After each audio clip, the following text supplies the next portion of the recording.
Karnataka startup champions ನವಭಾರತದ ಶಿಲ್ಪಿಗಳು ಈ ಕಾರ್ಯಕ್ರಮದ 4ನೇ ಸಂಚಿಕೆಗೆ ಸ್ವಾಗತ. ಈ ಕಾರ್ಯಕ್ರಮದ ಪ್ರಾಯೋಜಕರು ಕರ್ನಾಟಕ ಡಿಜಿಟಲ್ ಇಕಾನಮಿ ಮಿಷನ್. ತಂತ್ರಜ್ಞಾನ ಅಥವಾ ಟೆಕ್ನಾಲಜಿ ಅನ್ನೋದು ನಮಗೊಂದು ವರದಾನ. ಅದಕ್ಕಿಂತಲೂ ದೊಡ್ಡದಾದ ವರದಾನ ಏನು ಗೊತ್ತಾ? ನಮ್ಮ ಜೊತೆ ಇರೋ ಸ್ಮಾರ್ಟ್ಫೋನ್ಸ್.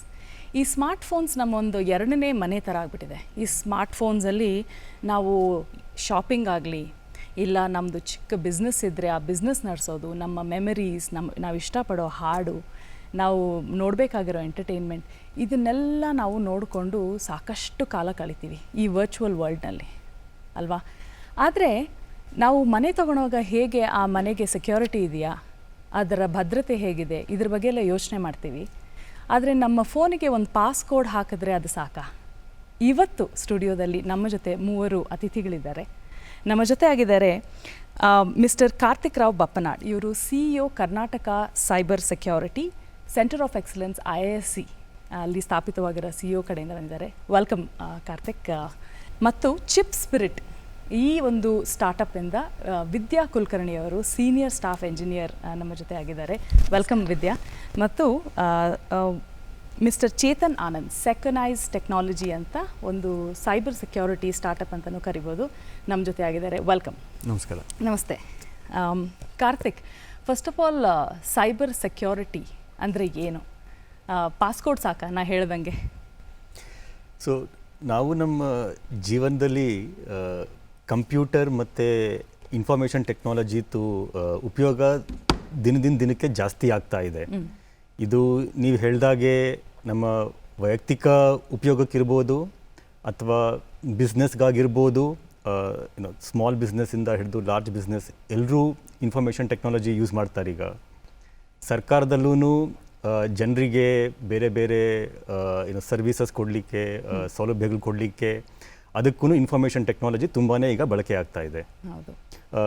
ಇನ್ಫಾರ್ಮೇಷನ್ ಟೆಕ್ನಾಲಜಿ ಯೂಸಿಂದ ನಮ್ಮದು ಪ್ರೊಡಕ್ಟಿವಿಟಿ, ಎಫಿಷಿಯನ್ಸಿ ಎಲ್ಲ ಜಾಸ್ತಿ ಆಗುತ್ತೆ. ನಮ್ಮ ದೇಶದ ಎಕಾನಮಿಗೆ ಇನ್ಫಾರ್ಮೇಷನ್ ಟೆಕ್ನಾಲಜಿ ಒಂದು ದೊಡ್ಡ ಬೂನ್ ಆಗಿದೆ. ಆದರೆ ಈ ಇನ್ಫಾರ್ಮೇಷನ್ ಟೆಕ್ನಾಲಜಿ ಬಳಕೆ ಜೊತೆ ದುರ್ಬಳಕೆಯೂ ತುಂಬ ಆಗ್ತಾ ಇದೆ. ಇದು ಸೈಬರ್ ಸೆಕ್ಯೂರಿಟಿಯಿಂದ ಆ ಇನ್ಫಾರ್ಮೇಷನ್ ಟೆಕ್ನಾಲಜಿದು ದುರ್ಬಳಕೆನ ಹೇಗೆ ನಾವು ತಪ್ಪಿಸ್ಬೋದು, ತಡೆ ಮಾಡ್ಬೋದು ಅಂತ ಸೈಬರ್ ಸೆಕ್ಯೂರಿಟಿ ಮೂಲಕ ನಾವು ನೋಡ್ತೇವೆ. ಈ ಸೈಬರ್ ಸೆಕ್ಯೂರಿಟಿ ಅನ್ನೋದು ಸ್ವಲ್ಪ ಕಾಂಪ್ಲಿಕೇಟೆಡ್ ಸಬ್ಜೆಕ್ಟ್. ಅದು ನೀವು ಹೇಳ್ದಾಗೇ ಒಂದು ಮೊಬೈಲ್ ಫೋನ್ ಇದ್ದರೆ ಅದರಲ್ಲಿ ಬರೀ ಪಾಸ್ವರ್ಡ್ ಹಾಕೋದ್ರಿಂದ ಅದರದನ್ನು ನಾವು ಸೆಕ್ಯೂರ್ ಮಾಡೋಕ್ಕಾಗಲ್ಲ. ಪಾಸ್ವರ್ಡ್ ತುಂಬ ಅವಶ್ಯಕ, ಆದರೆ ಅದು ಸಾಕಾಗಲ್ಲ. ಅದು ಅದ್ರ ಜೊತೆ ನಾವು ಇನ್ನೂ ತುಂಬ ಬೇರೆ ಬೇರೆ ಕ್ರಮಗಳನ್ನು ಅದಕ್ಕೆ ಫಾಲೋ ಮಾಡಬೇಕಾಗತ್ತೆ. ಇದನ್ನು ನಾವು ಸೈಬರ್ ಹೈಜೀನ್ ಅಂತ ಹೇಳ್ತೀವಿ. ಸೊ ನಾವು ಯಾವುದೇ ಇನ್ಫಾರ್ಮೇಷನ್ ಟೆಕ್ನಾಲಜಿ ತಂತ್ರಜ್ಞಾನ ಯೂಸ್ ಮಾಡಬೇಕಾದ್ರೆ ಈ ಹೈಜೀನ್ ಪ್ರಾಕ್ಟೀಸಸ್ಸನ್ನು ಫಾಲೋ ಮಾಡಬೇಕಾಗತ್ತೆ. ಸೊ ಈಗ IISc ಅಲ್ಲಿ ಸೆಂಟರ್ ಆಫ್ ಎಕ್ಸಲೆನ್ಸ್ ಏನು ಸ್ಥಾಪನೆ ಆಗಿದೆ, ಅದ್ರ ಬಗ್ಗೆ ಸ್ವಲ್ಪ ತಿಳಿಸ್ಕೊಡಿ. ಖಂಡಿತ. ಸೊ ಈ ಸೈಬರ್ ಸೆಕ್ಯೂರಿಟಿದು ಪ್ರಾಮುಖ್ಯತೆಯನ್ನು ಗಮನ ಇಟ್ಟು ಕರ್ನಾಟಕ ಸರ್ಕಾರ 4 ವರ್ಷದ ಹಿಂದೆ ಸೈಬರ್ ಸೆಕ್ಯೂರಿಟಿ ಸೆಂಟರ್ ಆಫ್ ಎಕ್ಸಲೆನ್ಸನ್ನು ಶುರು ಮಾಡ್ತು. ಈ ಸೆಂಟರ್ ಆಫ್ ಎಕ್ಸಲೆನ್ಸ್ 2 ವರ್ಷದ ಹಿಂದೆ ಇಂಡಿಯನ್ ಇನ್ಸ್ಟಿಟ್ಯೂಟ್ ಆಫ್ ಸೈನ್ಸ್ನಲ್ಲಿ ಮೂವ್ ಆಯಿತು. ನಮ್ಮ ಈ ಸೆಂಟರ್ ಆಫ್ ಎಕ್ಸಲೆನ್ಸಿಂದ ನಾವು ಸಮಾಜದ ಬೇರೆ ಬೇರೆ ರೀತಿಯ ಅವಶ್ಯಕತೆ ಏನಿದೆಯೋ ಅದನ್ನು ನೋಡಿ ನಮ್ಮ ಕಾರ್ಯಕ್ರಮಗಳನ್ನು ನಾವು ರೂಪಿಸಿದ್ದೀವಿ. ಜನಸಾಮಾನ್ಯರಿಗೆ ನಾವು ಸೈಬರ್ ಸೆಕ್ಯೂರಿಟಿ ಅವೇರ್ನೆಸ್, ಜಾಗೃತಿ ಕಾರ್ಯಕ್ರಮಗಳನ್ನು, ಜಾಗೃತಿ ಮೂಡಿಸುವ ಕಾರ್ಯಕ್ರಮಗಳು ನೀವು ಪಬ್ಲಿಕ್ಗೆ ತಗೊಂಡು ಹೋಗ್ತೀರಾ? ಹೌದು, ಜನಸಾಮಾನ್ಯರಿಗೆ ಅದನ್ನು ಮಾಡ್ತೀವಿ. ಆಮೇಲೆ ಟೆಕ್ನಾಲಜಿ ಕಮ್ಯುನಿಟಿ ಇದೆಯಲ್ಲ, ಇಂಜಿನಿಯರಿಂಗ್ ಸ್ಟೂಡೆಂಟ್ಸ್, ಆಮೇಲೆ ವರ್ಕಿಂಗ್ ಪ್ರೊಫೆಷನಲ್ಸ್ಗೂ ಸೈಬರ್ ಸೆಕ್ಯೂರಿಟಿ ಬಗ್ಗೆ ಸ್ಕಿಲ್ ಬಿಲ್ಡಿಂಗ್ ಪ್ರೋಗ್ರಾಮ್ಸ್ ಮಾಡ್ತೀವಿ ನಾವು. ಇಂಡಸ್ಟ್ರಿ ಪ್ರಮೋಟ್ ಮಾಡಲಿಕ್ಕೆ ನಮ್ಮದೊಂದು ಸ್ಟಾರ್ಟಪ್ ಆಕ್ಸಲರೇಟರ್ ಪ್ರೋಗ್ರಾಮ್ ಇದೆ. ಆಮೇಲೆ ಸರ್ಕಾರದಲ್ಲಿ ಬೇರೆ ಬೇರೆ ಡಿಪಾರ್ಟ್ಮೆಂಟ್ಸ್ಗೆ ಏನಾದರೂ ಸೈಬರ್ ಸೆಕ್ಯೂರಿಟಿ ಬಗ್ಗೆ ಸಹಾಯ ಬೇಕು ಹೇಳಿದರೆ ಅದನ್ನು ನಾವು ಕೊಡ್ತೀವಿ.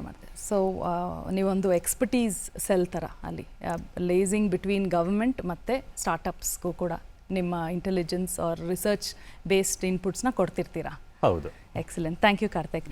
ವಿದ್ಯಾ, ನೀವು ಚಿಪ್ ಸ್ಪಿರಿಟ್ ಅನ್ನೋ ಒಂದು ಸ್ಟಾರ್ಟಪ್ ವೆರಿ ಲಾರ್ಜ್ VLSI ಅಂದರೆ very large scale integration technology use ಮಾಡಿ ನೀವು ಒಂದು ಡಿಪ್ಲಾಯ್ಮೆಂಟ್ ಮಾಡ್ತೀರಾ ಒಂದು ಹಾರ್ಡ್ವೇರ್ನ.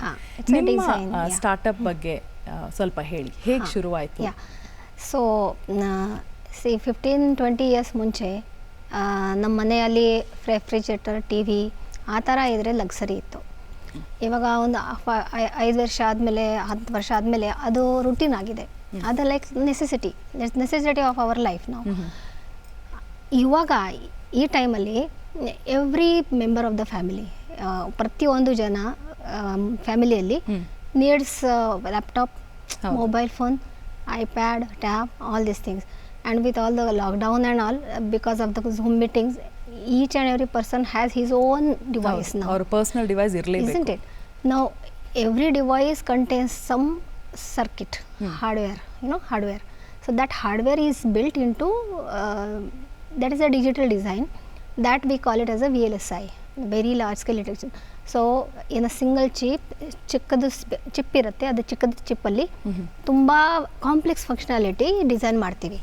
ಅದಕ್ಕೆ ವೆರಿ ಲಾರ್ಜ್ ಸ್ಕೇಲ್ ಇಂಟಿಗ್ರೇಷನ್. ಅದೇ.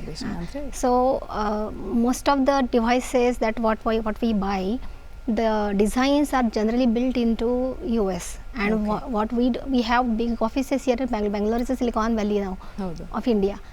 Though most of the designs are happening outside, and here what we do is mostly verification, implementation. Now our founder Mr. Mohan Jindal, he was working almost for 15-20 years in Intel and Motorola, big companies. But then the thought came like, why not we also have our own original design? We can do ourselves things. With that thought, this chip split was started. Okay, fantastic. And so we do VLSI design, we give services, and now we have our own product also which we are developing. ಅದ್ರ ಬಗ್ಗೆ ಅದು ತುಂಬ interesting ಆಗಿದೆ ಆ project. ಅದ್ರ ಬಗ್ಗೆ ಮಾತಾಡೋಣ. But before that mister Chetan, Seconize ಅಂತ ನೀವು ಎಲಿವೇಟ್ 2019 5 ಟಾಪ್ ಸ್ಟಾರ್ಟಪ್ಸಲ್ಲಿ ನೀವು ಆಯ್ಕೆ ಆದ್ರಿ. ಸೆಕೊನೈಸ್ ಅಂದರೆ ಏನು ಮಾಡ್ತೀರಾ ನಿಮ್ಮ ಆರ್ಗನೈಸೇಷನಲ್ಲಿ? ಸೆಕೊನೈಸ್ ನಾವು 2017 ಶುರು ಮಾಡಿದ್ದು. ನಾನು ಮತ್ತು ಇನ್ನೊಬ್ಬ ಶಶಾಂಕ್ ದಾರಾ ಅಂತ ಸಿಸ್ಕೋ ಅಲ್ಲಿ ಕೆಲಸ ಮಾಡ್ತಿದ್ವಿ ನಾವು. ಬಹಳ ನಮಗೆ ಎಕ್ಸ್ಪೀರಿಯೆನ್ಸ್ ಇತ್ತು ಇಂಡಸ್ಟ್ರೀಲಿ. ಅದನ್ನು ಆಚೆಕಡೆ ಬಂದು ಹೇಗೆ ನಾವೇ ಶುರು ಮಾಡೋದು, ಹೇಗೆ ಉಪಯೋಗ ಆಗುವಂತೆ ಹೇಗೆ ಮಾಡೋದು ಅಂತ ನಾವು ಶುರು ಮಾಡಿದ್ದು ಸೆಕೊನೈಸ್. ಇದರಲ್ಲಿ ನಮ್ಮದು ಏನು ಮೇಯ್ನ್ ಮಾಡೋದು ಅಂದರೆ ರಿಸ್ಕ್ ಆ್ಯಂಡ್ ಕಂಪ್ಲೈನ್ಸ್ ಮ್ಯಾನೇಜ್ಮೆಂಟ್ ಅಂತ. ಇವಾಗ ನಾವು ನೋಡ್ತೀವಿ, ಉದ್ಯಮಗಳನ್ನ ನೋಡ್ತೀವಿ, ಕಾರ್ಖಾನೆಗಳಿರುತ್ತೆ, ಚಿಕ್ಕದು ದೊಡ್ಡದು, ಅಲ್ಲೆಲ್ಲನೂ ತುಂಬ ವೆಚ್ಚ ಮಾಡ್ತಾರೆ ಸೈಬರ್ ಸೆಕ್ಯೂರಿಟಿಗೆ. ಹೇಗೆ ಇವರು ಹೇಳಿದ್ರು, ನಮಗೆ ನೀವು ಹೇಗೆ ಮೊಬೈಲಲ್ಲಿ ಯೂಸ್ ಮಾಡ್ತಾರೆ ಸರ್ವಿಸಸ್ನ, ಅದನ್ನು ಸರ್ವಿಸ್ ಪ್ರೊವೈಡರ್ಸ್ ಇರ್ತಾರೆ ಕಂಪನಿಗಳು. ಸೊ ಅವರು ತುಂಬ ಅಸೆಟ್ಸ್ ಯೂಸ್ ಮಾಡ್ತಾರೆ, ಇವಾಗ ಕಂಪ್ಯೂಟರ್ಸ್ ಯೂಸ್ ಮಾಡ್ತಾರೆ, ಸರ್ವರ್ಸ್ ಯೂಸ್ ಮಾಡ್ತಾರೆ, ವೆಬ್ಸೈಟ್ಸು, ವೆಬ್ ಅಪ್ಲಿಕೇಶನ್, ನೀವು ಅದಕ್ಕೆಲ್ಲ ಹೋಗ್ತೀರಾ. ಅದರಲ್ಲೆಲ್ಲನೂ ನಾವೇನು ಮಾಡ್ತೀವಿ, ಇಶ್ಯೂಸ್ ಕಂಡುಹಿಡ್ತೀವಿ. ಅದನ್ನು ಸಾಮಾನ್ಯವಾಗಿ ಮಾಡ್ತಾರೆ ಅವರು, ಇಶ್ಯೂಸ್ ಕಂಡುಹಿಡ್ತಾರೆ. ಬಟ್ ಏನಾಗುತ್ತೆ, ನೀವು ಇಶ್ಯೂಸ್ ಕಂಡುಹಿಡಿಬೇಕಾದ್ರೆ ಸಮಸ್ಯೆಗಳು ಹಲವಾರು ಇರುತ್ತೆ, ಸಾವಿರಗಟ್ಟಲೆ ಇರುತ್ತೆ. ಸೊ ಸಾವಿರಗಟ್ಟಲೆ ಇದ್ದಾಗ ನೀವು ಏನು ಮಾಡಬೇಕು ಅದು ಗೊತ್ತಾಗಲ್ಲ ಅವ್ರಿಗೆ. ಸೊ ನಾವು ಸೆಕೊನೈಸಲ್ಲಿ ಏನು ಮಾಡ್ತೀವಿ ಅಂದರೆ ಸಮಸ್ಯೆಗಳು ಕಂಡುಹಿಡಿದು ಅದರಿಂದ ಏನು ಅಪಾಯ ಬರುತ್ತೆ ನಿಮ್ಮ ಕಂಪನಿಗೆ, ಈ ಅಪಾಯದಿಂದ ಪ್ರಾಮುಖ್ಯತೆ ಏನು ಕೊಡಬೇಕು ನೀವು ಅಂತ ನೋಡಿ ಅದನ್ನು ಹೇಳಿ ಅದಕ್ಕೆ ನಾವು ಸೊಲ್ಯೂಷನ್ಸ್ ಕೊಡ್ತೀವಿ ನಾವು. ಆಮೇಲೆ ನಮ್ಮ ಪ್ರಾಡಕ್ಟ್ ಉಪಯೋಗಿಸ್ಕೊಂಡು ಅದನ್ನು ನೀವು ಸಾಲ್ವ್ ಮಾಡ್ಬೋದು. ಸೊ ಹಾಗಾಗಿ ನಿಮ್ಮ ಸೈಬರ್ ಪಾಸ್ಚರ್ ಅಂತ ಏನು ಹೇಳ್ತೀವಿ, ಸೈಬರ್ ಭದ್ರತೆಯ ಸ್ಥಿತಿ ಕಂಪನಿದೇನಿರುತ್ತೆ ಅದು ಉನ್ನತಿಗೊಳ್ಳುತ್ತೆ. ಸೊ ಅದೊಂಥರ ಇನಿಷಿಯಲ್ ಅಸೆಸ್ಮೆಂಟ್ ಮಾಡಿ ನೀವು ರಿಪೋರ್ಟ್ ಕೊಡ್ತೀರಾ, ಅದನ್ನು ತೊಗೊಂಡೋಗಿ ಡಾಕ್ಟರ್ ಕೊಟ್ಟರೆ ಅವರು ಅದನ್ನು ಡಯಾಗ್ನೈಸ್ ಮಾಡ್ತಾರೆ, ಫಿಕ್ಸ್ ಮಾಡ್ತಾರೆ. ಅದರಲ್ಲಿ ಯಾವುದು ನೀವು ಪ್ರಾಮುಖ್ಯತೆ ನೋಡಬೇಕು ಅಂತ ಅದನ್ನು ನಾವು ಹೇಳ್ತೀವಿ. ಅದನ್ನು ಮಾಡ್ತಾ ಹೋಗ್ಬೇಕು. ಯಾಕಂದರೆ ಈಗ ಸೈಬರ್ ಸೆಕ್ಯೂರಿಟಿ ಎಲ್ಲ ಅಂತ ಹೇಳ್ದಂಗೆ ಅದು 1 ವರ್ಷಕ್ಕೊಂದ್ಸರಿ ಮಾಡೋದಲ್ಲ, ದಿಸಾಗ್ಲೂ ಬದಲಾಗ್ತಾ ಇದೆ. ಅದು ಥ್ರೆಟ್ ಸಿನಾರಿಯೋಸ್ ಅಂತ ಏನು ಹೇಳ್ತೀವಿ ಆಚೆ ಕಡೆ ಬದಲಾಗ್ತಾನೆ ಇದೆ. ಸೊ ಅದನ್ನು ನೀವು ನೋಡ್ತಾನೆ ಇರಬೇಕು, ಯಾವಾಗಲೂ ನಿಮ್ಮ ಕಂಪನಿಗೆ ಏನಾಗುತ್ತೆ ಅದರಿಂದ ಅಂತ ಗೊತ್ತಾಗಬೇಕು. ಅದನ್ನು ನಮ್ಮ ಪ್ರಾಡಕ್ಟ್ ದಿವಸ ನೋಡುತ್ತೆ, ದಿವಸ ನೋಡಿ ಹೇಳುತ್ತೆ. ಇನೋವೇಷನ್ನು ನಿರಂತರವಾಗಿ ನೋಡ್ತಾ ಇದೆ. ನಾವು ಇನೋವೇಷನ್ ಕಂಟಿನ್ಯೂಸ್ ಆಗಿ ಮಾಡ್ತಾ ಇರ್ತೀವಿ, ಯಾಕಂದರೆ ದಿವಸದಿಂದ ಬದಲಾಗ್ತಾನೆ ಇದೆ ಎಲ್ಲ ಕಡೆನೂ. ಸೊ ನಾವು ಹೊಸ ಫೀಚರ್ ತರ್ತೀವಿ ನಮ್ಮ ಪ್ರಾಡಕ್ಟ್ಗೆ. ನಮ್ಮದು ಪ್ಯೂರ್ ಕ್ಲೌಡ್ ಬೇಸ್ಡ್ ಪ್ರಾಡಕ್ಟು. ನಮ್ಮ ಗ್ರಾಹಕರು ಬೆಂಗಳೂರಲ್ಲಿದ್ದಾರೆ, ಭಾರತದಲ್ಲಿದ್ದಾರೆ, ಭಾರತದ ಆಚೆ ಕಡೆನೂ ಇದ್ದಾರೆ, ಎಲ್ಲಾನು ಉಪಯೋಗಿಸ್ತಾ ಇದ್ದಾರೆ ಅದನ್ನು. ಫ್ಯಾಂಟಾಸ್ಟಿಕ್. ಆದರೆ ಚೇತನ್, ನೀವು 22 ವರ್ಷ ಬ್ಲೂ ಚಿಪ್ ಕಂಪನಿ, ಸಾಕಷ್ಟು ದೊಡ್ಡ ಕಂಪನಿಯಲ್ಲಿ ಕೆಲಸ ಮಾಡಿದ್ದೀರಾ. ಪೀಪಲ್ ಡಿಸೈರ್ ಅಂದರೆ ಅವ್ರಿಗೆ ಅಲ್ಲೇ ಇರಬೇಕು ಅಂತ ಆಸೆ ಇರುತ್ತೆ. ನೀವು ಅದರಿಂದ ಆಚೆ ಬಂದು ಒಂದು ಆಂಟ್ರಪ್ರನರ್ ಆಗಿ ಒಂದು ರಿಸ್ಕ್ ಟೇಕಿಂಗ್ ಕೇಪಬಿಲಿಟಿ ಏನಿದೆ ಇವು ಕಂಪ್ಲೀಟ್ಲಿ ಯೂಸ್ ಮಾಡಿ ಇದನ್ನು ಸ್ಟಾರ್ಟ್ ಮಾಡಿದ್ದೀರಾ. ಐ ವಿಲ್ ಮುಂದೆ ಬಂದು ಮಾತಾಡೋಣ ನಿಮ್ಮ ಚಾಲೆಂಜಸ್ ಮತ್ತು ನಿಮ್ಮ ವಿಷನ್ ಏನಿದೆ ಅಂತ. ಕಾರ್ತಿಕ್, ಈಗ ನೀವು CEO centre of excellence IISc ಏನು ಎಸ್ಟಾಬ್ಲಿಷ್ ಆಗಿದೆ, ಅದ್ರ ಜೊತೆನೂ ಕೆಲಸ ಮಾಡ್ತಿದ್ದೀರಾ ಮತ್ತು ಗೌರ್ಮೆಂಟ್ ಜೊತೆ ಕೂಡ ನೀವು ಲೇಸಾನ್ ಮಾಡ್ತೀರಾ. ಈಗ ಆ ಕಡೆಯಿಂದ ಈ ಸ್ಟಾರ್ಟಪ್ಸ್ಗೆ ಅಂತ ಏನು ಒಂದು ಅಪ್ಡೇಟ್ಸ್ ಇದೆ, ಏನು ತಿಳ್ಕೋಬೇಕು ಸ್ಟಾರ್ಟಪ್ಸು? ಈಗ ಸರ್ಕಾರದಿಂದ ಸ್ಟಾರ್ಟಪ್ ಪ್ರಮೋಷನ್ಗೆ ತುಂಬ ಪ್ರಾಮುಖ್ಯತೆ ಇದೆ. ಕೇಂದ್ರ ಸರ್ಕಾರದಿಂದನೂ ಬೇರೆ ಬೇರೆ ಸ್ಟಾರ್ಟಪ್ಸ್ ಪ್ರೋಗ್ರಾಮ್ಸ್ ಇದೆ. ಕರ್ನಾಟಕ ರಾಜ್ಯ ಸರ್ಕಾರದ್ದು ನೀವು ಹೇಳಿದಾಗೆ ಎಲಿವೇಟ್ ಅನ್ನೋ ಪ್ರೋಗ್ರಾಮ್ ಇದೆ, ಸ್ಟಾರ್ಟಪ್ಗೆ ಫಂಡಿಂಗ್ ಕೊಡುವಂಥ ಪ್ರೋಗ್ರಾಮ್ ಇದೆ. ಹಾಗೆಯೇ ಬೇರೆ ಬೇರೆ ಇನ್ಕ್ಯುಬೇಟರ್ಸ್ ಇದ್ದಾರೆ, ಅವರಿಂದನೂ ಸ್ಟಾರ್ಟಪ್ಗಳು ಸಹಾಯ ಪಡ್ಕೊಳ್ಬೋದು. ನಮ್ಮ CO ಇಂದ ನಾವು ಸ್ಟಾರ್ಟಪ್ಸ್ಗೆ ಮೆಂಟರಿಂಗ್ ಕೊಡ್ತೀವಿ ನಾವು. ಹಾಗೆಯೇ ಸ್ಟಾರ್ಟಪ್ಸ್ಗೆ ಈಗ ಸ್ಟಾರ್ಟಪ್ಸ್ ಏನಾದರೂ ಒಂದು ಸೊಲ್ಯೂಷನ್ ಇದ್ದರೆ ಆ ಸೊಲ್ಯೂಷನ್ದು ಗೌರ್ಮೆಂಟಲ್ಲಿ ಏನಾದರೂ ಅದಕ್ಕೆ ಉಪಯೋಗ ಇದೆ ಅಂದರೆ ಒಂದು ಪೈಲಟ್ ಮಾಡೋಕ್ಕೆ ಅವಕಾಶ ಮಾಡಿಕೊಡ್ತೀವಿ ನಾವು. ಓಕೆ. ಸೊ ಸ್ಟಾರ್ಟಪ್ಸ್ಗಳಿಗೆ ಅವಾಗ ಏನಾಗುತ್ತೆ, ಗೌರ್ಮೆಂಟ್ ಸೆಟಪ್ಪಲ್ಲಿ ಒಂದು ಪೈಲಟ್ ಮಾಡಿ ದೊಡ್ಡ ಪ್ಲಾಟ್ಫಾರ್ಮ್ ಸಿಗುತ್ತೆ. ಗೌರ್ಮೆಂಟ್ ಒಂದು ರೀತಿ ವ್ಯಾಲಿಡೇಟರ್ ಆ್ಯಂಡ್ ಅರ್ಲಿ ಅಡಾಪ್ಟರ್ ಅಂತ ಆಗ್ಬೋದು. ಸೊ ಆ ಥರ ನಾವು ಸಹಾಯ ಮಾಡ್ತೀವಿ. Infrastructure support, financial support, mentoring support ಇದೆ. ಫಿನಾನ್ಷಿಯಲ್ ಸಪೋರ್ಟ್ ಎಲಿವೇಟ್ ಪ್ರೋಗ್ರಾಮ್ ಮೂಲಕ ಸಿಗುತ್ತೆ. ಆಮೇಲೆ ಸ್ಟಾರ್ಟಪ್ಸ್, ನಮ್ಮ ಇಂಡಿಯಾದ ಸ್ಟಾರ್ಟಪ್ಸ್ ಅವ್ರಿಗೆ ಬೇರೆ ಅಬ್ರಾಡ್ ಮಾರ್ಕೆಟ್ ಎಕ್ಸ್ಪ್ಲೋರ್ ಮಾಡಲಿಕ್ಕೆ ಇಂಟ್ರೆಸ್ಟ್ ಇದ್ದರೆ ಕರ್ನಾಟಕ ಸರ್ಕಾರದ್ದು ಗ್ಲೋಬಲ್ ಇನೋವೇಷನ್ ಅಲಯನ್ಸ್ ಅಂತ ಇದೆ, ಅದ್ರ ಮೂಲಕ ಅವ್ರಿಗೆ ಬೇರೆ ಮಾರ್ಕೆಟ್ ಎಕ್ಸ್ಪ್ಲೋರ್ ಮಾಡೋದಕ್ಕೆ ನಾವು ಸಹಾಯ ಮಾಡ್ತೀವಿ. Excellent, thank you. ವಿದ್ಯಾ, ಈಗ ನೀವು ಹೇಳ್ತಿದ್ರಿ ಒಂದು ಇಂಟ್ರೆಸ್ಟಿಂಗ್ ಪ್ರಾಜೆಕ್ಟ್ ಮೇಲೆ ವರ್ಕ್ ಮಾಡ್ತಿದ್ದೀರಾ ಅಂತ, ಅದ್ರ ಬಗ್ಗೆ ಸ್ವಲ್ಪ ತಿಳಿಸಿ. ಯಾವಾಗ ಸ್ಟಾರ್ಟ್ ಮಾಡಿದ್ರು ಅವಾಗ ಬೇರೆ ಬೇರೆ ಕಂಪನಿಯಲ್ಲಿ ಸರ್ವಿಸ್ ಕೊಡ್ತಾಯಿದ್ರು. ಆಮೇಲೆ ಇದು ಐಡೆಕ್ಸ್ ಅಂತ ಇದು ಇನೋವೇಷನ್ ಫಾರ್ ಡಿಫೆನ್ಸ್ ಎಕ್ಸಲೆನ್ಸ್ ಅಂದರೆ ಡಿಫೆನ್ಸ್ದು ಇನಿಷಿಯೇಟಿವ್ ಇದೆ. ಅದರಲ್ಲಿ ಅವರು ಐಡೆಂಟಿಫೈ ಮಾಡ್ತಾರೆ ಸ್ಟಾರ್ಟಪ್ಸ್ನ, ಇಂಡಸ್ಟ್ರೀಸ್. ಅದರಲ್ಲಿ ಚೆನ್ನಾಗಿ ಎಕ್ಸಲೆಂಟ್ ಐಡಿಯಾ ಇದ್ದರೆ, ಅದು ಪೊಟೆನ್ಷಿಯಲ್ ಇದ್ದರೆ ಅವರು ಫಂಡಿಂಗ್ ಕೊಟ್ಬಿಟ್ಟು ನೋಡ್ತಾರೆ. ಆಮೇಲೆ ಡಿಫೆನ್ಸ್ಗೆ ಏನು ಏನು ಯೂಸ್ ಆಗುತ್ತೆ ಅದಕ್ಕೆ ಅದು incubation kind of environment they give. So under this iDEX initiative there was one challenge called DISC. That was Defense India Startup Challenge. Defense India Startup Challenge. And I think every year they have this, hold this challenge. So in 2019, our founder, Mr. Mohan Jindal, he won that challenge. Okay. Yeah, he was the winner of that challenge. And so under that challenge, now we are, along with Navy's initiative, Navy's support, we are developing one product. Okay. That is a SHADE, SHED. SHED is Secure Hardware Encryption Device. Okay, hardware encryption device. So it is basically, we are designing specifically for Navy, and the main aim of this is sensitive data security. Navy or Indian Defense or Army, whatever data they want to say transfer, communicate, it's a sensitive data and it has to be protected. So what we do is encryption, end-to-end encryption, that we all listen, all these things, they are good, necessary. But when it comes to a sensitive data, that there is no risk taking is possible. ದೊಡ್ಡ responsibility ಇದೆ. ಆಮೇಲೆ we cannot take any risk in that. So now in whatever encryption happens here, if it is a software encryption, then there is very much possibility of hacking. It is easy, not very difficult to hack the data. We are actually hearing a lot of incidences also now. Right. So what this product, what we are designing, it's totally in hardware. ಅದರಲ್ಲಿ software ಉಪಯೋಗ No software, no core, no processor. So it's totally in hardware. So it is very, very difficult to get into the data, hack the data. ಎಷ್ಟು ವರ್ಷದಿಂದ ಇದ್ರ ಮೇಲೆ ಕೆಲಸ ಮಾಡ್ತಿದ್ದೀರಾ? ಇದು last 3 years. 3 years ಇಂದ we are developing this product. ಇದ್ರ launch ಹೇಗಿರುತ್ತೆ? ಇದು ಇನ್ನು 1 ವರ್ಷ ಬೇಕು. ಇನ್ನು 1 ವರ್ಷದಲ್ಲಿ ಇದು ಲಾಂಚ್ ಆಗುತ್ತೆ.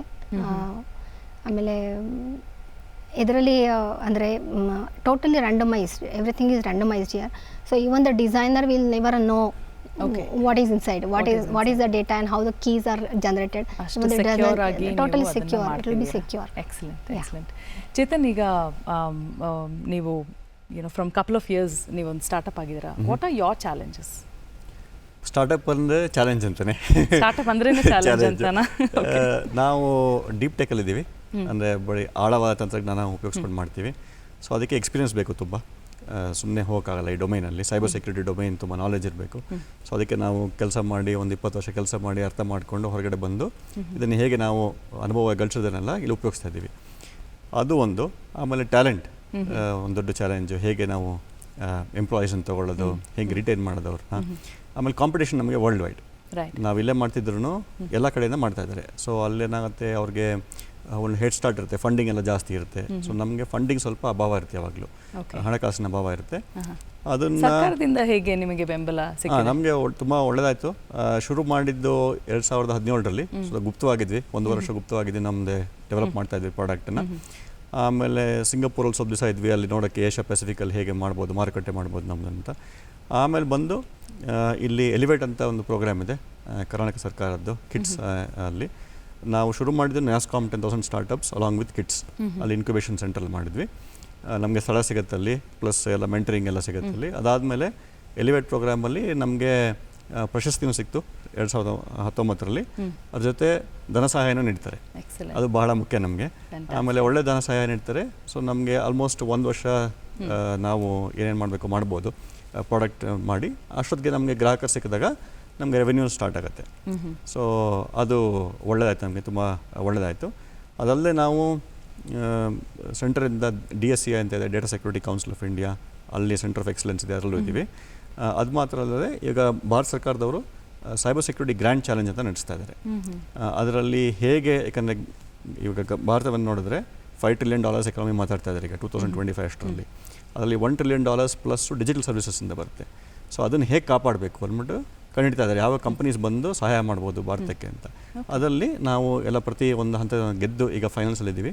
ಸೊ ಅದರಲ್ಲೂ ಪ್ರಶಸ್ತಿ ಬರುತ್ತೆ ನಮಗೆ, ಅದನ್ನು ಸಹಾಯ ಆಗಿದೆ. Okay, excellent. ಕಾರ್ತಿಕ್ ಅವರೇ, ನಾನು ಮಾಡಿದ ಒಂದು ಸಣ್ಣ ರಿಸರ್ಚ್ ಪ್ರಕಾರ there are around 696.77 million internet users ಇದ್ದಾರಂತೆ. ಮತ್ತು 19,000 ಇ-ಕಾಮರ್ಸ್ ಬಿಸ್ನೆಸ್ಸಸ್ ಆರ್ ದೇರ್, ಇಂಡಿಯಲ್ಲಿ ನಡೀತಿದೆ. ಈಗ ನಮ್ಮ ಸೈಬರ್ ಸೆಕ್ಯೂರಿಟಿ ಹೈಜೀನ್ ಹೇಗಿದೆ? ಸೊ ಸೈಬರ್ ಸೆಕ್ಯೂರಿಟಿ ಹೈಜೀನ್ಗೆ ಒಂದು ಇಂಪಾರ್ಟೆಂಟ್ ಆಸ್ಪೆಕ್ಟ್ ಏನು ಅಂದರೆ ಟೆಕ್ನಾಲಜಿ ಎಕ್ಸ್ಪರ್ಟೈಸ್ ಇರಬೇಕು. ಯಾಕಂದರೆ ನಮ್ಮಲ್ಲಿ ಟೆಕ್ನಾಲಜಿ ಎಕ್ಸ್ಪರ್ಟೈಸ್ ಕಡಿಮೆ ಇದೆ ಅಂದರೆ ಸೈಬರ್ ಸೆಕ್ಯೂರಿಟಿ ಬಗ್ಗೆ ನಮಗೆ ಯೋಚನೆ ಮಾಡೋಕ್ಕೆ ಟೈಮೇ ಸಿಗಲ್ಲ. ಸೊ ಯಾವುದೇ ಸಂಸ್ಥೆಗಾಗಲಿ ಟೆಕ್ನಾಲಜಿ ಎಕ್ಸ್ಪರ್ಟೈಸ್ ಫಸ್ಟ್ ಇರಬೇಕು, ಅದು ಬೇಸಿಕ್ ರಿಕ್ವೈರ್ಮೆಂಟ್. ಅದು ಇದ್ಮೇಲೆ ಸೈಬರ್ ಸೆಕ್ಯೂರಿಟಿ ಬಗ್ಗೆ ಅವ್ರು ಯೋಚನೆ ಮಾಡಲಿಕ್ಕೆ ಸ್ವಲ್ಪ ಟೈಮ್ ಸಿಗುತ್ತೆ, ಅವಕಾಶ ಸಿಗುತ್ತೆ. ಸೊ ಈ ಟೆಕ್ನಾಲಜಿ ಎಕ್ಸ್ಪರ್ಟೈಸ್ ನಮ್ಮಲ್ಲಿ ಈಗ ಚೆನ್ನಾಗಿದೆ. ಆದರೆ ಸೈಬರ್ ಸೆಕ್ಯೂರಿಟಿ ಬಗ್ಗೆ ಇನ್ನೂ ಸ್ವಲ್ಪ ಇವಾಲ್ವ್ ಆಗಬೇಕು, ಅವೇರ್ನೆಸ್ ಬರಬೇಕು. ಹಾಗೆಯೇ ನಮ್ಮ ಈಗ ಬಿಸ್ನೆಸ್ ಏನಿದೆ ಅಲ್ಲಿ ಸೈಬರ್ ಸೆಕ್ಯೂರಿಟಿ ಪೋಸ್ಚರ್ ಅಂತ ಚೇತನ್ ಹೇಳಿದ್ರಲ್ಲ, ಆ ಸೈಬರ್ ಸೆಕ್ಯೂರಿಟಿ ಪೋಸ್ಚರ್ ಬಗ್ಗೆ ನಾವು ಗಮನ ಕೊಟ್ಟು ಎಲ್ಲಿ ನಮ್ಮದು ಸೈಬರ್ ರಿಸ್ಕ್ಸ್ ಇದೆ, ಆ ರಿಸ್ಕ್ ನಾವು ಹೇಗೆ ಮ್ಯಾನೇಜ್ ಮಾಡ್ಬೋದು, ಅದ್ರ ಬಗ್ಗೆ ಗಮನ ಸ್ವಲ್ಪ ಜಾಸ್ತಿ ಕೊಡಬೇಕು ನಾವಿನ್ನು. ಶೋರ್. ಈಗ ಭಾರತದಲ್ಲಿ ಮೋಸ್ಟ್ ಆಫ್ ನಮ್ಮ ಜನ ಟೆಕ್ನಾಲಜಿ ಡ್ರಿವನ್ ಅಂತ ಹೇಳ್ತೀವಿ, ಯಾಕಂದರೆ I T capital Bangalore also. So ಅದನ್ನು ನೋಡಿ are we going to get there ಅಂತ, ಅಲ್ಲಿ ರೀಚ್ ಆಗ್ತೀವ ಆ ಅವೇರ್ನೆಸ್ ಲೆವೆಲ್ಗೆ? ರೀಚ್ ಆಗಬೇಕಂದ್ರೆ ನಿಮ್ಮ ಕಡೆಯಿಂದ ಏನಾದರೂ can we refer to something? Reach ಖಂಡಿತ ಆಗ್ತೀವಿ ನಾವು. ಮುಖ್ಯ ಪ್ರಶ್ನೆ ಏನು ಅಂದರೆ ಎಷ್ಟು ಬೇಗನೆ ರೀಚ್ ಆಗ್ತೀವಿ ಅಂತ. ಯಾಕಂದರೆ ಇಲ್ಲಿ ಟೆಕ್ನಾಲಜಿ ತುಂಬ ಫಾಸ್ಟಾಗಿ ಇವಾಲ್ವ್ ಆಗ್ತಾ ಇರುತ್ತೆ. ಇವತ್ತು ಟೆಕ್ನಾಲಜಿ ಯಾವ ಥರ ಇದೆ, ಇನ್ನೊಂದು 2 ವರ್ಷ ಬಿಟ್ಟರೆ ಆ ಥರ ಇರಲ್ಲ. ಸೈಬರ್ ರಿಸ್ಕ್ಸೂ ಹಾಗೇನೆ, ಇವತ್ತು ಯಾವ ಥರ ಸೈಬರ್ ರಿಸ್ಕ್ಸ್ ಇದೆ, 2 ವರ್ಷ ಬಿಟ್ಟರೆ ಬೇರೆ ಥರ ಸೈಬರ್ ರಿಸ್ಕ್ ಬಂದಿರುತ್ತೆ. ಸೊ ಅದರಿಂದ ನಾವು it's important to be at a good speed when we talk about cyber security. Technology ಸ್ಪೀಡಿನ ಪ್ರಕಾರನೇ ನಾವು ಇವಾಲ್ವ್ ಆಗ್ತಾ ಇರಬೇಕು. ಹೌದು. ಮತ್ತು ಸೈಬರ್ ಸೆಕ್ಯೂರಿಟೀಸ್ ಮತ್ತು ಸೈಬರ್ ಕ್ರೈಮ್ ಅನ್ನೋದು ಒಂಥರದ ಕ್ಯಾಟ್ ಆ್ಯಂಡ್ ಮೌಸ್ ಗೇಮ್ ಥರ. ಸೈಬರ್ ಕ್ರಿಮಿನಲ್ಸ್ ಯಾವಾಗಲೂ ಬೇರೆ ಬೇರೆ ರೀತಿ ಅಟ್ಯಾಕ್ ಮಾಡೋಕ್ಕೆ ಟ್ರೈ ಮಾಡ್ತಾ ಇರ್ತಾರೆ. ಸೈಬರ್ ಸೆಕ್ಯೂರಿಟಿ ಪ್ರೊಫೆಷನಲ್ಸ್ ಅದನ್ನು ಹೇಗೆ ಪ್ರೊಟೆಕ್ಟ್ ಮಾಡೋದು ಸಿಸ್ಟಮ್ಸನ್ನು ಅಂತ ಕೆಲಸ ಮಾಡ್ತಾ ಇರ್ತಾರೆ. It's ongoing game. ಅದು ಇರುತ್ತೆ. We have to evolve as and when. Okay. ನಮ್ಮ ಭಾರತದಲ್ಲಿ ನಾವು ಡಿಜಿಟಲ್ ಇಂಡಿಯಾ ಪ್ರೋಗ್ರಾಮ್ ತುಂಬ ಈಗ ಮಹತ್ವ ಬಂದಿದೆ. ಸೊ ಈ digital India needs A strong foundation of cyber security. ಈ ಸೈಬರ್ ಸೆಕ್ಯೂರಿಟಿದು ಗಟ್ಟಿಯಾದ ಫೌಂಡೇಶನ್ ಇರಲೇಬೇಕು. ಅದಿದ್ದರೆ ಆಗ ಡಿಜಿಟಲ್ ಇಂಡಿಯಾ ಸಕ್ಸೀಡ್ ಆಗುತ್ತೆ. ಫ್ಯಾಂಟಾಸ್ಟಿಕ್. ಆ ಒಂದು ಒಳ್ಳೆ ವಿಷನ್ ಇಟ್ಕೊಂಡು ನಾವು ಮುಂದೆ ಬರಿಬೋದು. ವಿದ್ಯಾ, ನಿಮ್ಮ ಚಿಪ್ ಸ್ಪಿರಿಟ್ನ ವಿಷನ್ ಏನಾಗಿರುತ್ತೆ? ವಿಷನ್ ಅಂದರೆ ಫಸ್ಟ್ ಇದು product make in India initiative. Yes. So we have our own product, Indian product. ಆಮೇಲೆ in the 5 ವರ್ಷ 10 ವರ್ಷ ಆದ್ಮೇಲೆ we have the vision like we should have our own technology. We should be the technology providers. So we have a vision of having our own IPs. IP means intellectual properties, which we can sell to others. So it is like design in India for world. That is our motto. Yeah. So we want to have it's like having everything of our own, kind of like Atmanirbhar, and then provide it to others also. Design local, sell global. Yes, yeah, We have correct. Be a local ಹೊಸ first term coin and then ಮಾಡಿದ್ವಿ. be on the global map also. Fantastic. So that is our vision. All the best, Vidya. Yes, Our yes. vision, Yes, should but be we fulfilled. did get one help. I wanted to mention that also from SAFAL, that is Semiconductor Fabless Accelerator Lab. That is also invested by Karnataka government, and we got help from them. They helped us in procuring the licenses of the tools, whatever hardware tools we need to use for our designs, and they will also be helping us with the funding, which is the very essential part of any startup. Excellent. ಕೇಳ್ತಿರ್ತಾರೆ, ನೋಡ್ತಿರ್ತಾರೆ programme, ಅವರಿಗೆ Yes, sure, ನಿಮ್ಮ ಮಾತು sure. ತಲುಪುತ್ತೆ 100%. Yeah. Chetan, ಈಗ cyber security ಈ ಡೊಮೇನಲ್ಲಿ startups ಬರಬೇಕು ಅಂದರೆ ನೀವು ಅವ್ರಿಗೆ ಕೊಡೋ ಅಡ್ವೈಸ್ ಏನಾಗಿರುತ್ತೆ? ಸೊ ಈಗೆಲ್ಲ ನೀವು ಕೇಳ್ತಾ ಇದ್ದೀರಾ, ಮಾಧ್ಯಮದಲ್ಲಿ ಸೈಬರ್ ಸೆಕ್ಯೂರಿಟಿ ಜಾಸ್ತಿ ಮಾತು ನಡೀತಾ ಇದೆ. ನೀವು ಫಂಡಿಂಗ್ ನೋಡಿದ್ರೂ ಈಗ ಜಾಸ್ತಿ ಆಗ್ತಿದೆ ಸೈಬರ್ ಸೆಕ್ಯೂರಿಟಿಲಿ, ಅಂದರೆ ಅದು ತುಂಬ ಮಹತ್ವ ಇದೆ ಈಗ. ಸೊ ಇವ್ರು ಹೇಳ್ದಂಗೆ ಅವೇರ್ನೆಸ್ ಆಲ್ರೆಡಿ ಕ್ರಿಯೇಟ್ ಆಗಿದೆ ಈಗ. Right time to get into this sector. ಆಮೇಲೆ ಇದು ಎವರ್ಗ್ರೀನ್ ಸೆಕ್ಟರ್, ಯಾವಾಗಲೂ ಇರುತ್ತೆ. ಇವ್ರು ಹೇಳ್ದಂಗೆ cat and mouse game, so ಯಾವಾಗಲೂ ಬೇಕಾಗ್ತಾ ಇರುತ್ತೆ. ನಿಮ್ಗೆ ಆಸಕ್ತಿ ಇದ್ದಲ್ಲಿ ನೀವು ಖಂಡಿತ ಶುರು ಮಾಡಬೇಕೀಗ. ಭಾರತದಲ್ಲಂತೂ ಡಿಜಿಟೈಸೇಷನ್ ಜಾಸ್ತಿ ಆಗ್ತದೆ ಈಗ, ಜಗದಾದ್ಯಂತ ಜಾಸ್ತಿ ಆಗ್ತದೆ. ಸೊ ಇದು ಸರಿಯಾದ ಸಮಯ. ನಿಮಗೆ ಇಷ್ಟ ಇದ್ದರೆ ಬರೋಕ್ಕೆ ಅವಕಾಶಗಳು ತುಂಬ ಇದೆ ಈಗ.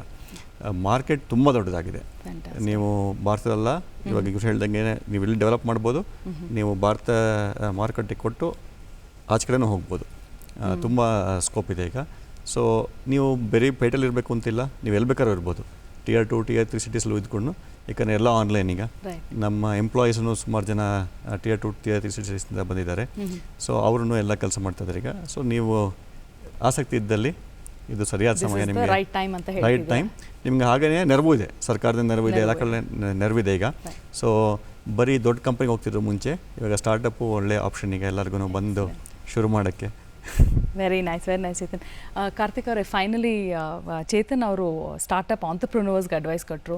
ನೀವು ನಮ್ಮ ದೇಶದ ಯುವ ಜನತೆಗೆ, ಅಂದರೆ ಸ್ಟೂಡೆಂಟ್ಸ್ ಹೂ ಆರ್ ಸ್ಟಡಿಂಗ್ ಈಗ, ಅವರಿಗೆ ಇನ್ಸ್ಪಿರೇಷನಲ್ ಆಗಿ ಸೈಬರ್ ಸೆಕ್ಯೂರಿಟಿ ಫೀಲ್ಡಲ್ಲಿ ಬರೋಕ್ಕೆ ನಿಮ್ಮಿಂದ ಒಂದೆರಡು ಮಾತು.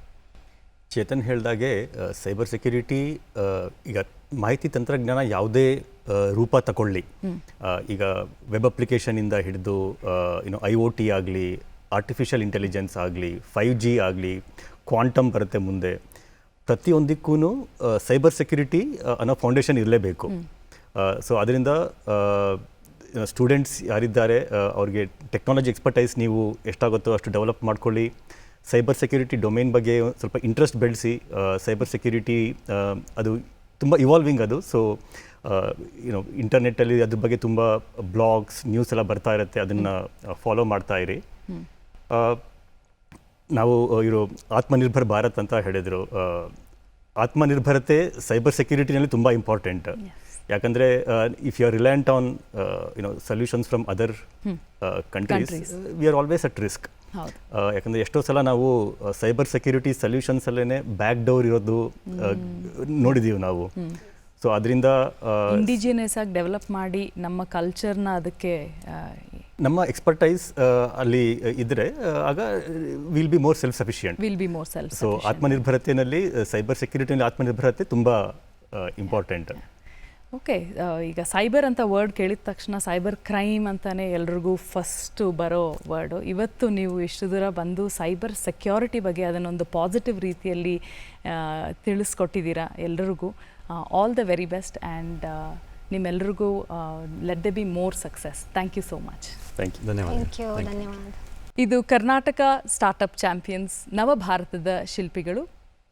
ಈ ಕಾರ್ಯಕ್ರಮದ ಪ್ರಾಯೋಜಕರು ಕರ್ನಾಟಕ ಡಿಜಿಟಲ್ ಇಕಾನಮಿ ಮಿಷನ್. ಮತ್ತೆ ಭೇಟಿಯಾಗೋಣ ಮುಂದಿನ ಸಂಚಿಕೆಯಲ್ಲಿ. ನಮಸ್ಕಾರ.